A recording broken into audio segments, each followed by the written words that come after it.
tahun 2021 lalu, duo Hone merilis single baru yang berjudul Coming Home. Dalam single tersebut, Hone menggandeng Nicki. Single Coming Home adalah bagian dari album terbaru Hone yang bertajuk Let's Just Say the World Ended a Week From Now, What Would You Do? Dilansir Kompas.com, salah satu personel Hone, Andy Clutterbuck, menjelaskan alasan mereka menggait Nicki sebagai rekan kolaborasi kali ini. Dia, Nicki, memiliki suara yang luar biasa. Dia punya suara bagus yang natural dan kepribadiannya begitu mengagumkan, kata Andy dalam wawancara eksklusif virtual, Jumat, tanggal 10 September tahun 2021. Selain itu, Andy menjelaskan bahwa aksen Inggris Nicki juga sangat bagus. Hal itu memudahkan mereka dalam memproduksi lirik lagu.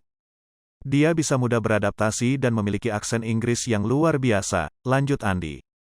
Meski Coming Home digarap saat masa pandemi, sang produser menyebut komunikasi mereka terjalin dengan baik-baik dan tidak ada masalah. Akhir tahun lalu, Nicki kembali menggemparkan masyarakat Indonesia karena prestasinya. Nicki menjadi salah satu penyanyi yang berkesempatan mengisi soundtrack film Marvel, Shang-Chi. Sejak pertama kali dirilis pada tanggal 10 Agustus tahun 2021, lagu Every Summertime telah diputar sebanyak 26,9 juta kali. Angka tersebut kian meningkat setiap harinya hingga memecahkan rekor sebagai lagu dengan 700.000 pemutaran setiap harinya. Jumlah itu merupakan rekor pemutaran lagu tertinggi sepanjang karir Nicki di dunia tarik suara. Nicki tak menyangka Every Summertime bisa menjadi sukses jadi lagu dengan jumlah pemutaran terbanyak dari semua albumnya. Hingga berita ini diturunkan, video musik Every Summertime telah ditonton lebih dari 9 juta kali di kanal YouTube Marvel Entertainment.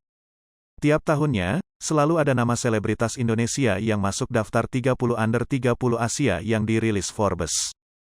Di antaranya ada aktris Maudy Ayunda, YouTuber Jerome Pauline yang masuk Forbes 30 Under 30 Asia tahun 2021. Sebelumnya, Nicki juga pernah masuk dalam daftar ini di tahun yang sama dengan Isyana Sarasvati. Kala itu Nicki masih yang berusia 20 tahun. Sebagai informasi, daftar Forbes 30 Under 30 Asia dipilih dari lebih dari 2.500 nominasi. Ribuan nominasi tersebut kemudian dan diperiksa oleh tim reporter Forbes dan panel juri alis. Mereka yang ada dalam daftar 30 Under 30 Asia merupakan contoh insan yang memiliki tekad, kerja keras, dan inovasi yang tak tertandingi. Untuk diketahui, nama yang masuk dalam daftar tersebut mengalami proses yang ketat untuk disatukan. 300 finalis dipilih setelah itu dengan mempertimbangkan kriteria seperti demonstrasi, kepemimpinan, dampak, potensi kesuksesan, dan perwujudan semangat kewirausahaan yang identik dengan Forbes. Hai pemirsa Sri Popo TV, jangan lupa komen, like, dan subscribe, serta tonton terus berita-berita terupdate